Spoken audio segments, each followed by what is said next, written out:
As Fabrizio Romano gives his latest update on Tottenham's forward search, the Times have revealed the 5 strikers that have been on Spurs' list since Big Ange joined the club. Meanwhile, Liverpool are looking to bring in a Spanish international. All this and more on today's daily Premier League transfer news with me, Barnaby Slater. Guys, thank you so much for watching and listening. You've probably noticed I'm not in my usual haunt. That's right, I'm up in Scotland for the Edinburgh Festival. Thanks so much for tuning in. Please do press that like button, get this video up the algorithm so other people can watch it, and also press subscribe. If you're not already a subscriber, help me get to 20,000 subs. Really looking to get there now that I've passed through that 10,000 mark. Also, you can become a member. All the details of how in the description box below, only £1 a month. But let's get going on today's news, starting with the Times have announced the 5 strikers that Tottenham have been looking at since Ange Postecoglou took over at Spurs. And these are besides the latest rumours of Dominic Solanke's potential impending move to the club. Those are Ivan Toney, Victor Gyökeres, Lois Opienda, Jonathan David and Gift Orban. That's Lois Openda, sorry, not Lois Opienda. Easy for me to say. So some of those, I think it's fair to say we've known have been on the list. Certainly Ivan Toney and Victor Gyökeres. I know that a lot of you fans are very keen for us to go to Victor Gyökeres, and that is mainly because he scored a lot of goals in Portugal for Sporting Lisbon, 40 goals last season. However, as I've mentioned before, when he was in the Championship playing for Coventry, he actually scored fewer goals than Dominic Solanke did. And for me, I do think it's important that players who come in, especially up front at the moment for Tottenham, have got Premier League experience. I really think it's not worth taking a risk on another, for instance, Roberto Soldado, Vincent Janssen, players who we've gone big for over the last 20 years or so. You can add Helder Postiga to that list as well, from abroad, and you're just hoping that they're going to hit the ground running, and yet they so rarely do. That for me is why I don't think Dominic Solanke is a bad idea, but I do understand that it is causing friction amongst the Spurs fan base. They're worried that he's only had one good season, and what happens if he is as bland a signing on the pitch as a lot of you feel he is off the pitch in terms of a big name. And I do think sometimes fans just think it's sexier to get players in from abroad who maybe they've only seen on YouTube clips, rather than going for players that they've actually seen in the Premier League. That is something I think Big Ange is into. As I mentioned yesterday, it's very important to him that the personality and the mentality is right. And that seems to be a reason why Solanke is so high up on the list and someone they're really pushing forward with. Speaking of which, Fabrizio Romano has given his latest update on what's happening with Tottenham's forward search. He said the following: I think the main focus is going to be up front. They need one more offensive player, at least one, could be 2 based on opportunities, but for sure Tottenham will be busy there. For example, one of the players they like, as we know, is Dominic Solanke. It's something that I said in the past few days because I'm told that Tottenham really explored the possibility of making a move for Solanke. So that's the transfer Don telling us, I guess, a lot of what we already know, that we're definitely in for Solanke. I think one term that is being used a lot when it comes to Tottenham's potential signings is that term that Romano used there, which is based on opportunities. I see a lot of the Spurs fan base going mad, both in my comment section and over on Twitter. Why are we working off opportunities? Why aren't we making our own opportunities? Why aren't we just going in there and forcing the matter when it comes to players we're interested in, when it comes to Chiesa, when it comes to Pedro Neto, when it comes to Dominic Solanke? Go in there, pay the release clause and just make it happen. Well, of course, the key thing about release clauses, as some of you are saying, is the rumours currently coming out that Chiesa's release clause is actually only available to clubs in the Champions League. And then the other thing to remember, of course, is just because there is a release clause, that doesn't mean that that's the only amount of money that the selling club would accept. And it is incredibly rare that clubs pay release clauses outright.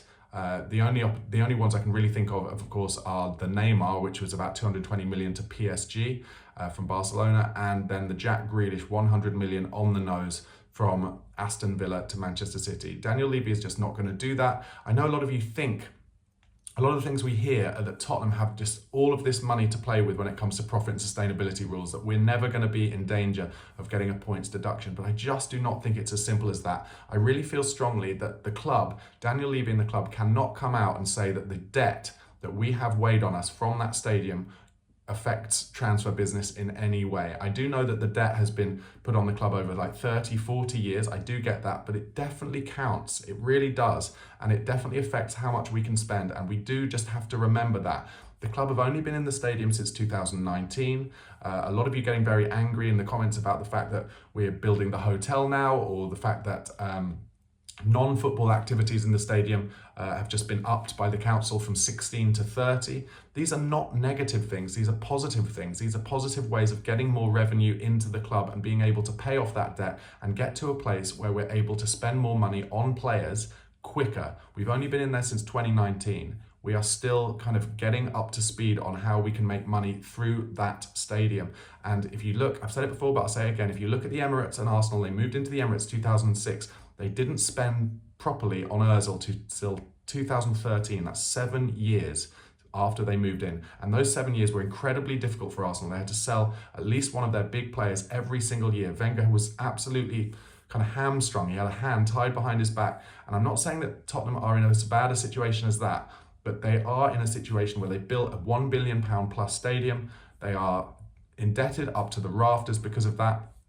And we just have to face the fact it's not as simple as you think. And therefore, clever accounting from Spurs and clever ways of doing things has meant that I think we're third or fourth in the spending table in the last 4 or 5 seasons. And that is despite all of that. So I just don't think it's as simple as we can go out and just spend hundreds of millions of pounds each summer. We definitely can't. And another reason is we've not been good at, frankly, selling players for good amounts of money in the last decade. Before that, we really were, but now we're not. And a lot of the players that we've bought and taken big risks on, like Ndombele, like Giovanni Lo Celso, quite a few of them we've had to basically give away at the end of their contracts. You know, Serge Aurier is another one. So the money isn't quite there to just go out and splash willy-nilly. But anyway, like I said, I do think there's a good chance we could still get 1 or 2 in, as does Fabrizio Romano. Richarlison, according to Paul O'Keefe, does not want to go to Saudi Arabia. However, conflicting reports, because according to Gary Jacob, Richarlison is now expected to move to the Saudi Pro League. He appears to have changed his mind about moving abroad. I mean, that to me just shows the bonkersness of the transfer window in terms of journalists. You get one report from one journalist who has got insight from somebody at an agency or from within a club, and then within the same day, you get the opposite. My instinct would actually be that I don't think Richarlison would love a move to Saudi Arabia, but obviously, as with anything, money talks. And if he gets offered 3 times his current wages, he loves to look after his family, doesn't he, Richarlison?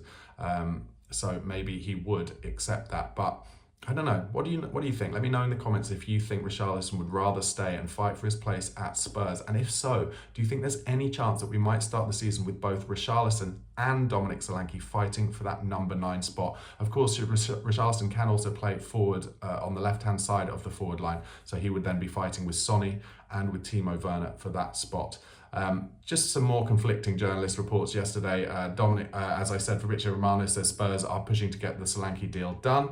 According to Gary Jacobs, Spurs are increasingly confident that the Solanke deal will be done. But then, according to Michael Bridge at Sky Sports News, there have been no official talks between Bournemouth and Tottenham Hotspur over that Dominic Solanke deal. Well, I think it's possible that all 3 of those reports are true, in that we all know now that Tottenham do all of their deals kind of behind the scenes, first of all with the player, with the player's agent, they get those player terms agreed, and then it's only the very final step where they go to the club, because the club will also have contacted the agent and said what they're looking for, and Spurs will then, right at the last, go and do the deal between them and the club. Another bit of news, according to Gary Jacobs, Spurs do want to sign a winger alongside Dominic Solanke, and as a result of these incomings that we want to make, that is why we are still pushing so hard to get Ange Postecoglou's Deadwood out of the club. And the latest rumour is that Manor Solomon is expected to leave the club at the very least on loan. There are clubs in Germany and Spain looking at a potential loan deal for him, but also Brighton, Leicester City and Wolves have inquired about taking the winger. Initially on loan, but Spurs are keen to sell him permanently, and any money we get for him would be pure profit based on the fact that we got him on a free transfer in a slightly underhand deal from Shakhtar Donetsk last summer. A loan with an option to buy is seen as the most likely. Tottenham midfielder Oliver Skipp is interesting. Southampton, Leicester and Ipswich. I've spoken quite a lot this summer about Oliver Skipp. I think it's time for him to move on, to get some rhythm in his legs, play regular Premier League games. He's 23 years old now and he is a talent. I know a lot of Tottenham fans do not rate Oliver Skipp that highly, but personally, I think he's a talent who needs games. He can run games. He is a very clever and smart footballer, but I just cannot see it happening for him at Tottenham Hotspur now. We're just bringing in too many midfielders, and I think his time has come. So a move to a Southampton, Leicester or Ipswich, one of the promoted clubs, I think would make real sense. And it seems, according to Matt Law, that maybe Ipswich are making a lot of the running there, and they do play football the right way under Kieran McKenna. So I think that would be a good move for Oliver Skipp. What do you think of Skippy? Do you think he's had a raw deal from Spurs? Obviously, he was highly rated by Mauricio Pochettino kind of 5-6 years ago, back when I guess he was like 18, 19 years old, maybe even a bit younger. And it just hasn't pushed on for him. And as we've seen with the move from Harry Winks to Leicester City, that's worked really well for him. He even had a great loan deal out in Sampdoria. And I think some of these players can go on to have really solid Premier League careers. And again, another situation where Tottenham will get pure profit for Oliver Skipp because he's an academy graduate, and any of that money, as with the Manor Solomon money, could be put back into budget to try and get some of these big marquee names over the line before the end of this summer's transfer window. I cannot believe I'm talking about this again, but the negotiations between Milan and Spurs for Emerson are still not 100% closed. No indication that the deal is at risk, but there are still details to sort out regarding the structure of the fee and bonuses. Surely that's got to happen in the next few days. And if those deals do all happen, that would be 3 players, 3 sets of wages, probably another £150,000 a week at least off the wage bill. And some money in for the budget, so that would be good. I'm sure you saw yesterday Alejo Veliz has joined Espanyol in La Liga for the on loan for the 24-25 season. That's an interesting one. I hope he gets minutes in his legs. I really do. He's a raw player. I haven't seen enough of him yet to make me think that he is going to be a Tottenham regular at any point. But the big thing about that loan for Alejo Veliz, I think it's massively good news for Will Lancashire. Will Lancashire this summer has come from absolutely nowhere. I mean, I know he was like under 23 player of the season, but in terms of first team opportunities, he's come from absolutely nowhere to now, I think, potentially being on the bench for the first game against Leicester in a couple of weeks' time. I cannot see Dane Scarlett being ahead of Will Lancashire, and it wouldn't surprise me if Dane Scarlett got either a loan or a permanent move in the next week or two. And Lancashire could well be our backup unless, at least until we get another striker through the door. So good news for Will Lancashire, and I wouldn't be surprised if he gets some minutes against Bayern Munich on Friday. Finally, in terms of Spurs news, Yang Min-hyuk, our new signing from South Korea, has won the K-League Young Player of the Month for the 4th month in a row. That's a record. He's just ripping it up over there, and I'm very excited to see what he has to offer Spurs in terms of our squad when he comes to London in January. Before I get on to other Premier League transfer news, guys, once again, please do press that like button. It really helps it get up the algorithm and seen by more watchers. And also, please press subscribe. Trying to get to 20,000 subscribers. So if you're not a subscriber and you want daily transfer news, usually with a better microphone and in a more regular place than this, like I said, I'm up in the Edinburgh for the festival at the moment. But please do press that subscribe button. And if you are a subscriber, thank you so much for your support. Please tell other people who like kind of Spurs and transfer news, get them to subscribe too. And also you can become a member, only £1 a month. All the details in the description box below. But as I said, other transfer news. Man United have made a tentative approach once again to sign Frankie de Jong from Barcelona. Obviously there was a huge saga last summer. He was Erik ten Hag's absolute #1 choice last summer, but they never got him over the line. United willing to do a deal for a fee of around 30 to 40 million pounds. That seems low. I cannot see Barcelona accepting that, if I'm totally honest. And will another saga happen? He is a great player though. Beautiful kind of number 6 quarterback, takes the ball off the centre halves. And I'm sure we'll see him in the Premier League at some point. Over to Anfield, Liverpool are exploring a move for Martin Zubimendi as their new midfielder. There's a €60 million release clause in his contract. Talks will follow between the clubs. Chelsea, Samu Omorodion, who I mentioned, has made his move to Chelsea. It's a here we go from Fabrizio Romano. £35 million fixed fee from Atletico Madrid. 7-year contract for Omorodion. And that has been agreed, and he's set for his medical. Bayer Leverkusen and some other clubs tried to enter the race, but he wanted Chelsea and he's joined Chelsea. I listened to an interview with Terry Gibson on Sky Sports earlier, who is the Spanish expert for Sky, the expert journalist there. he said he could not believe that Omarodian not only has made a move to Chelsea, having only joined Atletico Madrid exactly a year ago for, I think, 5 million euros, but then they sent him straight out on loan. And not only that, but at the end of his season on loan, he lost his place playing up front for his loan club. He says there is talent there. He's very raw, but he's not ready to make a big move to Chelsea, according to Terry Gibson. And frankly, from the way he's described it, he sounds very similar to Nicholas Jackson, but also not as far along as Nicholas Jackson. I think Nicholas Jackson, is a raw player who has talent, but has been kind of blooded far too early in the Premier League. And it sounds to me, according to Terry Gibson, like Omarodian isn't even as far down the line in terms of fulfilling his potential as Nicholas Jackson is. Meanwhile, still at Chelsea and their striker Armando Broja, you've got to think is going to be pushed out of the club. They've got Jackson, Omarodian and Nkunku, and of course are buying mad amounts of young, talented foreigners. So Broja, they're going to hold talks with Broja's going to hold talks with Enzo Maresca to figure out his future. Everton and Wolves are among those interested in the player. You could see him getting a move to another Premier League club realistically. Over to Aston Villa, their defender Luca Digne has rejected a proposal to go to Turkey to join Galatasaray. He's 31 years old now, but the Frenchman is expected to stay at Aston Villa. I do rate Luca Digne actually, really brilliant cross with the ball, good professional. Over at Brighton, Billy Gilmour is getting closer to a move to Antonio Conte's Napoli. Agreement in principle with the midfielder for a contract till 2029. He's always impressed me, Billy Gilmour, when he's played for Brighton, but also more so when he's played for Scotland. Always takes games by the scruff of the neck, especially against England. West Ham apparently are interested in Newcastle's Kieran Trippier, who I was sure would make a move to Saudi Arabia this summer, but it looks like maybe a move back to London is more likely. Trippier, I don't know why he's fallen down the pecking order at Newcastle. I think maybe there might have been some kind of falling out there or something. Doesn't make a whole lot of sense, I don't think, but he would be a great move for West Ham. He's still a brilliant deliverer of a football, great free kick taker, great corner taker. It seems like a similar deal at Newcastle as it was at Spurs. He was really highly thought of at Spurs, got his place in the England squad, and then just had a difficult last season with injuries. And he was injured a little bit last season as well at Newcastle, and he seems to have kind of lost his place, is looking for one more transfer perhaps. He's 33 years old now, so maybe he's just looking for one more big contract.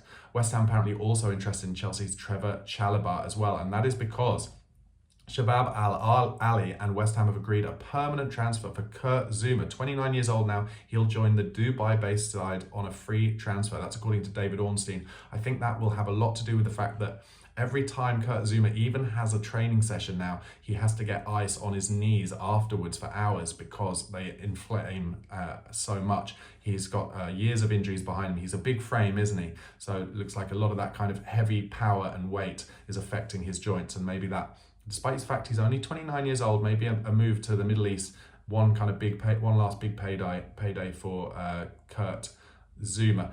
Crystal Palace also eyeing Trevor Chalobah as well, I should say, from Chelsea, if the Mark Gahey to Newcastle deal goes through as it looks like it's going to. Staying at Selhurst Park, Crystal Palace are ready to sanction their goalkeeper Sam Johnson's exit after the goalkeeper asked if he could leave. On the tour this summer, the 31-year-old said he would like to leave the club, and they have said they will help him if there's enough time to get a replacement and an acceptable offer. They want £10 million for the England international. There is apparently interest from Leicester City and Nottingham Forest and Southampton for the England goalkeeper. That's according to The Athletic. Looks like he's after one more payday as well. Leicester have made an inquiry to Ajax over former Tottenham Hotspur winger Steven Bergwijn. He's 26 years old now. This is according to Fabrizio Romano. Be very interesting, wouldn't it, if Leicester got Steven Bergwijn in before our opening game against them a week on Monday in the Premier League.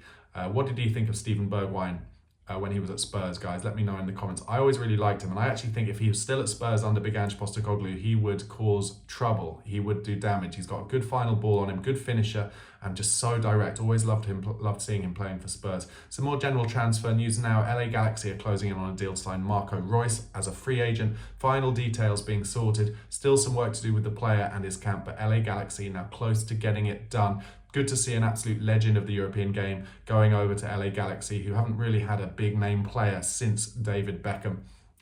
So it'd be good to see Royce go over there and battle with some of those other bigger kind of American MLS clubs that have kind of got bigger since Beckham left. And Fiorentina are the club who look like they're going to get ex-Manchester United goalkeeper David De Gea out of his imposed self-retirement. He's been playing in the park, training in the park. I've seen it on social media, and it looks like he may go to Serie A and play for Fiorentina, which is good because he's an excellent goalkeeper and he shouldn't just be wasting the last years of his career as far as I'm concerned. Guys, thank you so much for watching and listening. Please do press that like button, press subscribe if you're not a subscriber already, and spread the word to any non-subscribers to come and join. I want to get to that 20,000 mark. Also become a member, only £1 a month, really helps support me make this content for you. I'll be back, I think probably on Monday when I'm back in London. But thank you so much for watching and listening. I really appreciate it, and have a great rest of your Thursday. Cheers.